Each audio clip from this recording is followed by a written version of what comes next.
Hola jóvenes, ¿cómo están? Espero que muy bien. Nuevamente una clase de historia y en esta ocasión trabajaremos el proceso de organización de la República de Chile desde el año 1823 hasta el año 1831. La clase anterior trabajamos y abordamos el proceso de emancipación americana durante el siglo XIX, abordamos lo que era el centralismo, el sistema unitario, el gobierno centralizado, lo que era el federalismo, las provincias autónomas, los conflictos territoriales de estas nuevas naciones también, y en gran medida fue abordar todo el proceso de independencia americana de finales del siglo XVIII y principalmente las primeras dos décadas del siglo XIX. El objetivo de la clase de hoy día será comprender la existencia de diversas visiones acerca de la organización de la naciente República Chilena en la década de 1820. En gran medida será abordar las visiones historiográficas de este proceso histórico y también abordar las diferentes facciones políticas que se crearon en la década de 1820 y las principales leyes o los reglamentos constitucionales de la década de 1820. Antes de seguir con la clase, quiero que vean el siguiente video que les voy a juntar el link, que es un video de una serie que se llama Algo habrán hecho por la historia de Chile. Es un video que dura 22 minutos, pero yo quiero que ustedes vean solamente los 6 primeros minutos, ¿ya? Que aborda en gran medida lo que vamos a trabajar en la clase de hoy día. Así que por favor, antes de seguir con este video, vean, con esta clase, perdón, vean el video.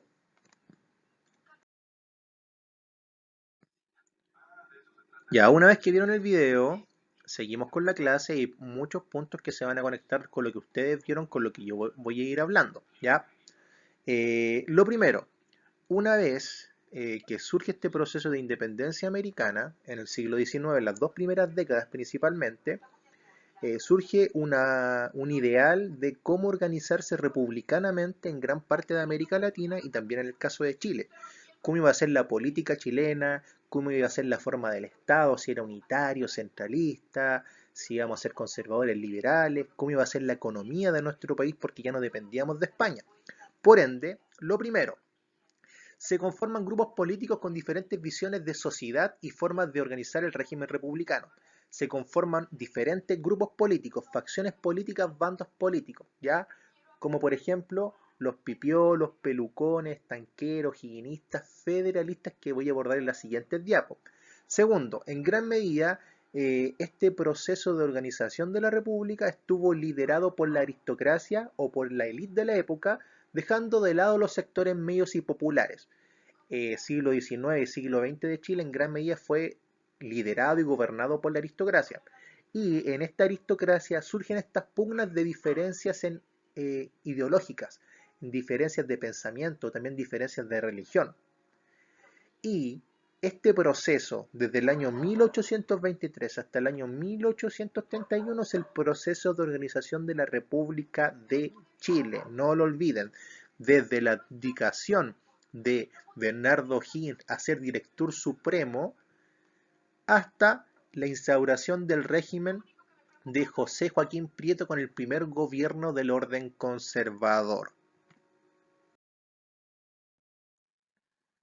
Entonces, una vez que surgen estos estados nacionales, estos nuevos países independientes, como en el caso de Chile, y surge el proceso de organización de la República, también vienen desafíos con esta forma de organizarse y desafíos para las autoridades de la época.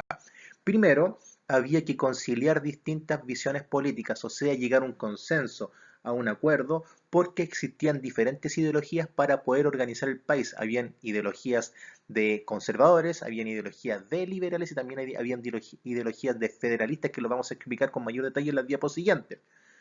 Segundo, conseguir una situación económica estable. Obvio, cualquier proceso de guerra y un proceso de independencia es un proceso larguísimo, con muchos gastos, con muchos daños materiales y también con daños demográficos de la población, y por ende Chile quedó endeudado por esta guerra, donde pidió préstamos, al Reino de Inglaterra, y también muy, pero muy importante es que hubo una crisis agrícola significativa porque los suelos de la zona central fueron devastados, la agricultura fue devastada en la zona central y la agricultura era el principal motor de exportación de productos en la época, por ende había poca agricultura y también se dañó la hacienda, ¿cierto? La hacienda, ¿se acuerdan? Inquilino, peón, el propietario de la hacienda, factor productivo importante, también fue destruido en gran medida en la zona central y eso propició una recesión económica importante para nuestro país. Estábamos endeudados y teníamos pocas tierras para poder cultivar.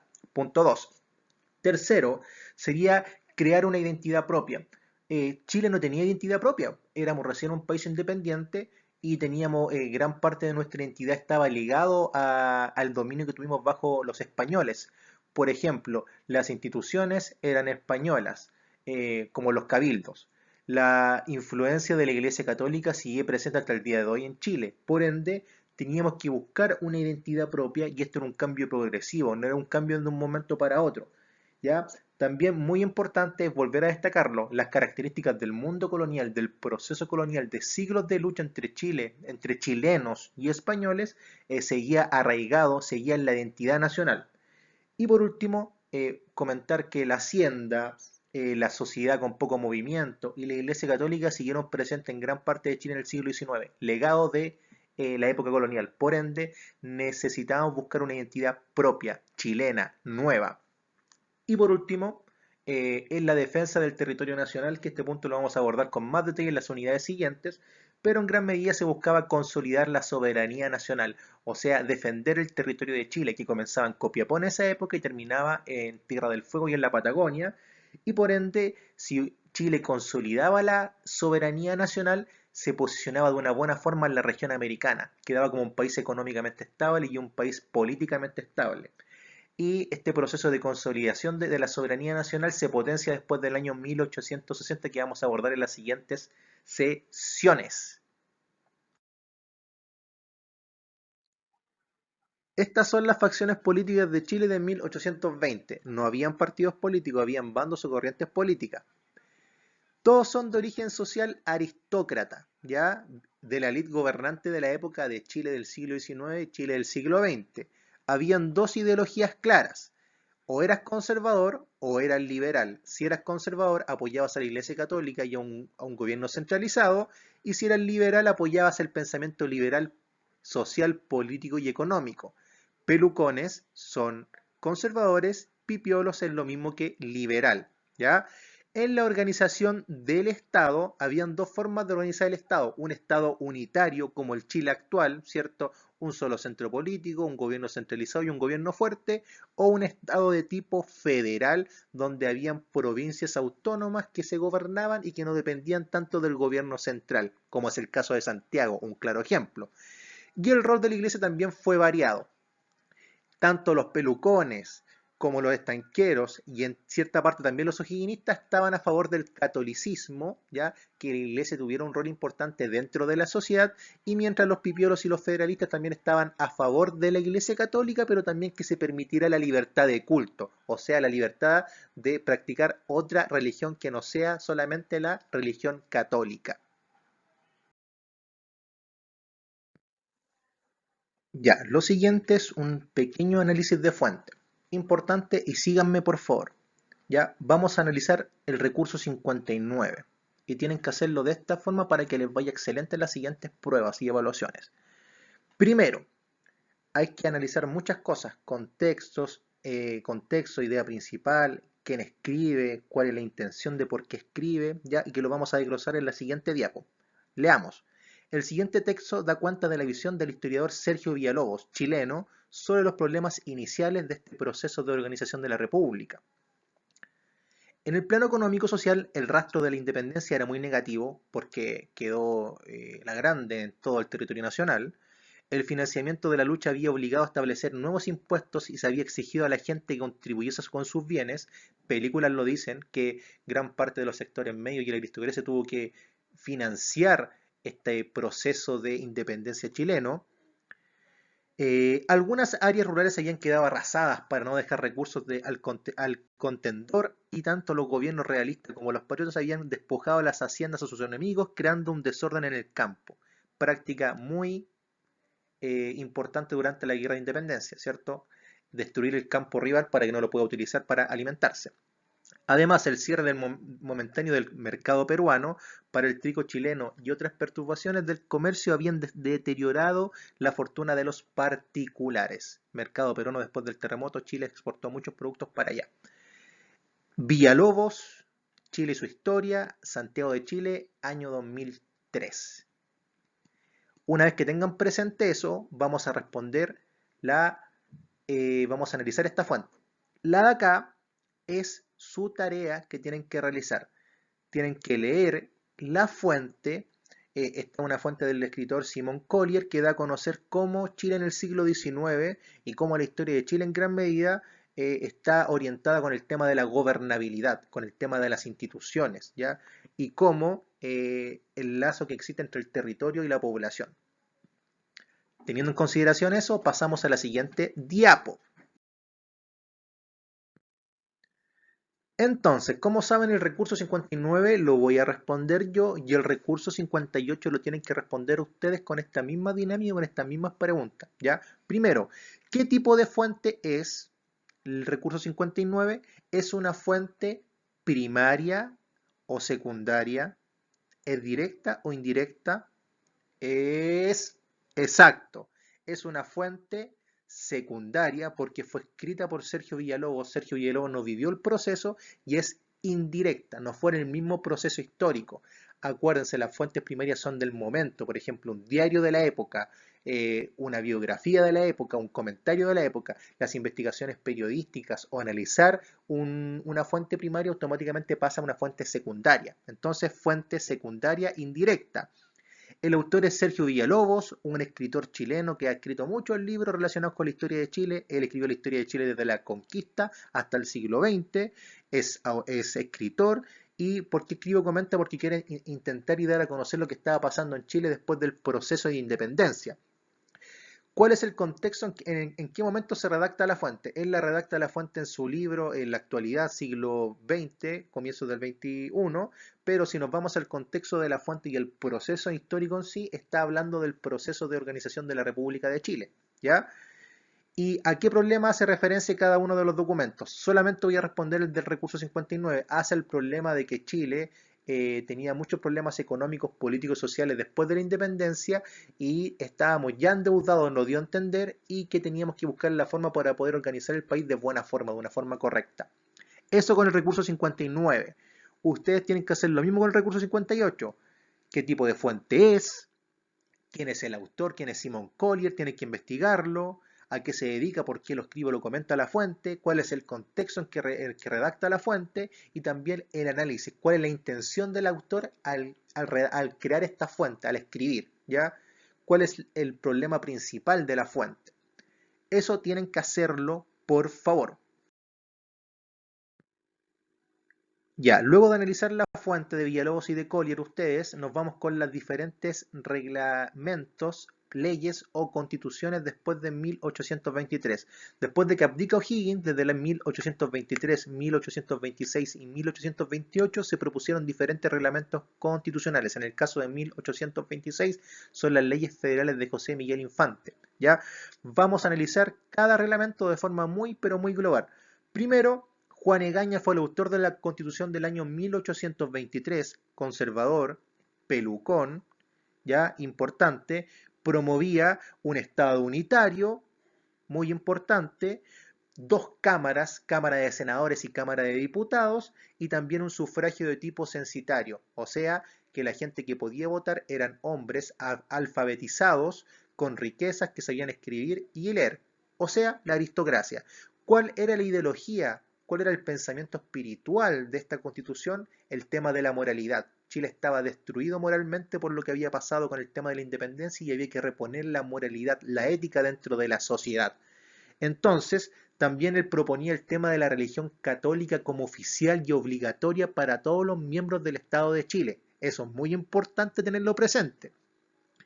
Entonces, Después de tener esto presente y de que ustedes van a leer con más detalle esta fuente, yo les dejo estas dos preguntas de interrogante. Primero, ¿por qué la Constitución no perduró? ¿Por qué solamente duró 3 años de 1823 a 1826? ¿Qué pasó? ¿La moralidad no funcionó? ¿Qué habrá pasado? ¿Qué pugna existió? ¿Qué lo llevó a que no durara? Segundo, ¿qué problema sociocultural entraban en conflicto en esta Carta Fundamental? O sea, un problema entre la sociedad y la cultura. ¿Qué pasaba entre sociedad y cultura? ¿Tiene relación la Iglesia Católica? ¿Tiene relación la moralidad? Entonces, este es la primera constitución que es la moralista del año 1823 en nuestro país. La segunda no es una constitución, ya son leyes federales. Creada por José Miguel Infante, impulsor de las leyes federales en el año 1826, que proponía algunas cosas muy importantes. Primero, que Chile iba a ser un estado federal con 9 provincias y que cada provincia iba a ser autónoma y que cada provincia iba a tener sus propios recursos, su propia administración y no iban a depender del gobierno central como en el caso de Santiago. ¿Ya? Proponía un presidente de la República elegido con voto censitario, no lo olviden, anótenlo, personas, hombres mayores de 21 años que eran alfabetizados, que sabían escribir y leer y tenían riquezas o tierras, ¿ya? Y también muy importante, esta idea del federalismo era proponer otro sistema contrario al sistema unitario, por ende está en pugna con los conservadores. Era proponer que cada provincia tuviera sus recursos, que pudiera desarrollarse el país completo, no solamente la zona central de nuestro país, ¿ya? Entonces también les dejo esto para que usted lo pueda leer con mayor detalle y comprendamos que las leyes federales querían proponer otro paradigma de organización del Estado totalmente contrario al sistema unitario. José Miguel Infante, la principal figura del federalismo en Chile en el siglo XIX. Y por último está la constitución de tipo liberal, esta sí que es constitución en el año 1828, impulsada por José Joaquín Mora, el que redactó la constitución, y en gran medida el liberalismo. Proponía primero un Estado unitario, un presidente de la República, dos cámaras tanto de senadores y diputados, un poder judicial, aquí se habla del poder judicial como la Corte Suprema, y también que la religión católica iba a ser oficial, pero se permitía la tolerancia religiosa.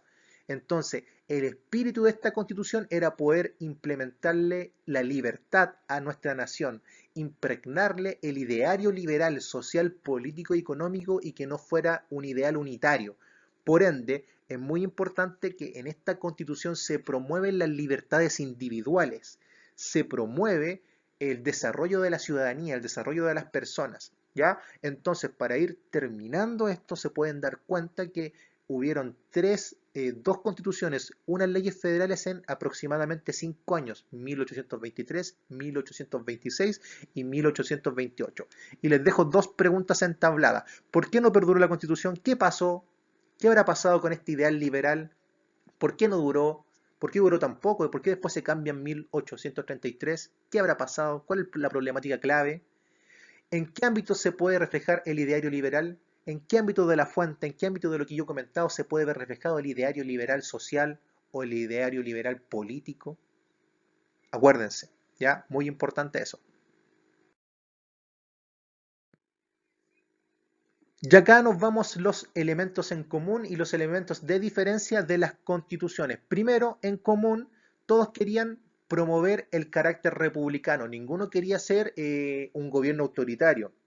Nadie quería volver a una monarquía. Se promovía la república y la democracia. ¿Ya? Eso es lo primero. Es un consenso de todas las constituciones. Lo segundo, la importancia de la Iglesia Católica, tanto en las leyes federales, también como en la Constitución moralista y también en la Constitución liberal, la Iglesia Católica iba a tener un rol importante dentro de la sociedad chilena. Hasta el día de hoy la Iglesia Católica es importante. Y tercero, el voto censitario. Estaban todos de acuerdo con eso, que el voto tenía que ser de una facción reducida de la ciudadanía, que eran hombres con riqueza y alfabetizados, que ya lo comenté, ¿ya? Ahora el voto es ¿de qué tipo? ¿Cómo es el voto ahora? ¿Censitario o tiene otro nombre actualmente 2020? Pregunta, respondan, piénsenlo. Elementos de diferencia, muy importante, había un debate entre el unitarismo y el federalismo, ¿cierto? Entre la constitución moralista que era unitaria y entre las leyes federales que eran federalistas, valga la redundancia. Había una pugna cómo se debía organizar el Estado. Y segundo, también había una pugna entre la libertad civil y la libertad religiosa, que claramente se puede ver reflejado entre la constitución moralista, que promovía una libertad de tipo religiosa, contra la constitución liberal que promovía una libertad de tipo civil, ¿cierto? De la ciudadanía. Estos son los elementos en común y de diferencia de las dos constituciones, tanto moralista como liberal, y de las leyes federales de la década del 1820 en nuestro país. Ya entonces, para estudiar también este proceso histórico existen corrientes o visiones historiográficas, ¿ya? La historiografía es la historia escrita, nunca lo olviden, escríbanlo ahí, dato free, historiografía, historia escrita, ¿ya? Y existen dos visiones historiográficas para estudiar este proceso de organización de la República. El primero es una que pone énfasis especial a un proceso de anarquía o inestabilidad política, ¿ya? Y económica y social.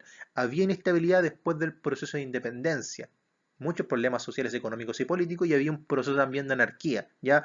Y la anarquía es una filosofía política, para que lo noten, que promueve el orden social basado en la libertad colectiva de todas las personas, sin ningún tipo de organización, organismo, estado que te pueda controlar en gran medida, ninguna autoridad, ¿ya? Eso es la anarquía.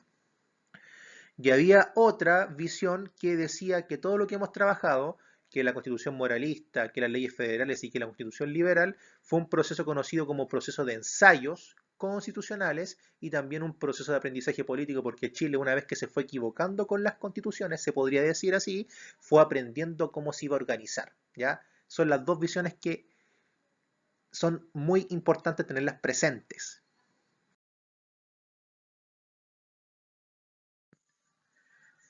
Ya, entonces elementos que explican la visión de anarquía o inestabilidad política. Tenemos presente lo que es la anarquía. Primero el caudillismo militar. Después de 1818, en 1818 los gobernantes en adelante eran personas que estaban dedicadas a la política y al tema militar, como por ejemplo el caso de O'Higgins o Ramón Freire, ¿ya? Militares y políticos. Por ende, ellos como figuras fuertes querían promover la estabilidad política y económica y social dentro del país. Segundo, la crisis económica post-independencia, crisis económica que afectó a todas las esferas de la economía nacional, pero principalmente en el sector rural, cierto que Chile era muy rural en esa época, gran parte de América Latina, y el tema agrícola también fue relevante. Había una crisis después del proceso de independencia que duró aproximadamente 8 años. Punto número 3, el tema también del bandidaje rural. Ya había que atacar el bandidaje rural. Muchas personas se dedicaron a asaltar haciendas. ¿Ya? La hacienda, ¿se acuerdan que era el factor productivo importante del siglo XIX? Peón, inquilino, el latifundista, que le daban trabajo y también promovían la agricultura. Y había que tentar contra el bandidaje rural y eliminarlo para que la hacienda pudiera surgir y hubiera trabajo y hubiera comida en nuestro país.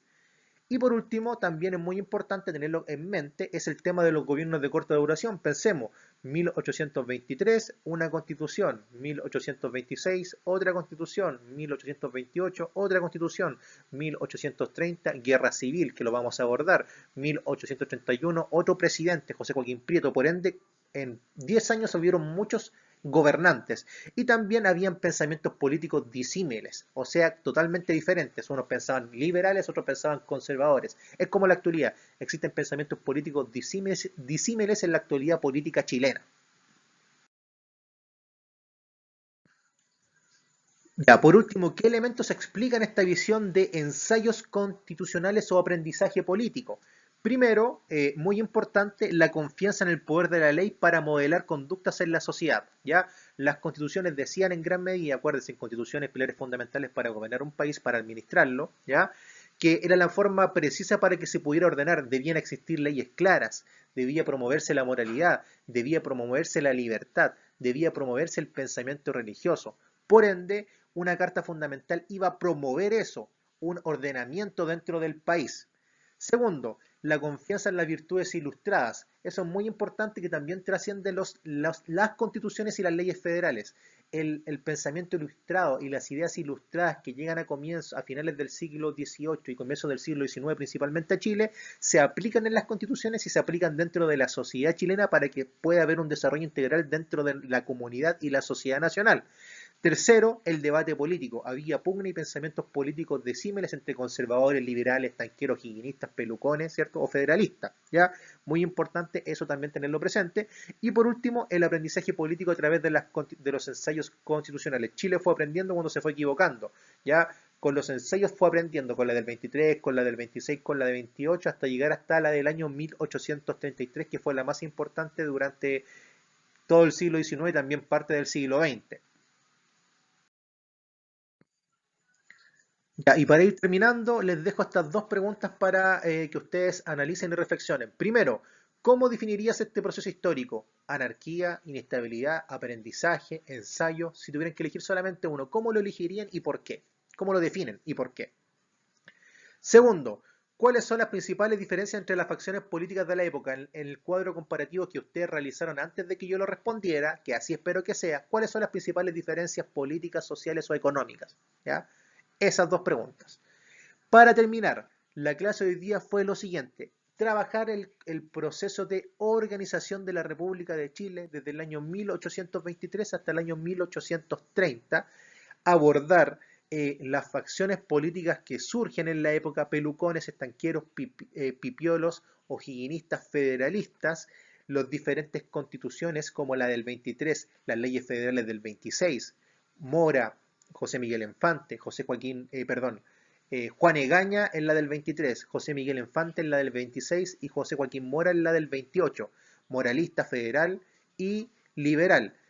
Abordamos también las características principales de estas constituciones, los elementos en común y los elementos que lo diferencian, ¿cierto? En común podría ser el tema de la república, de la democracia, y los elementos que lo diferencian, el debate entre el centralismo y el federalismo.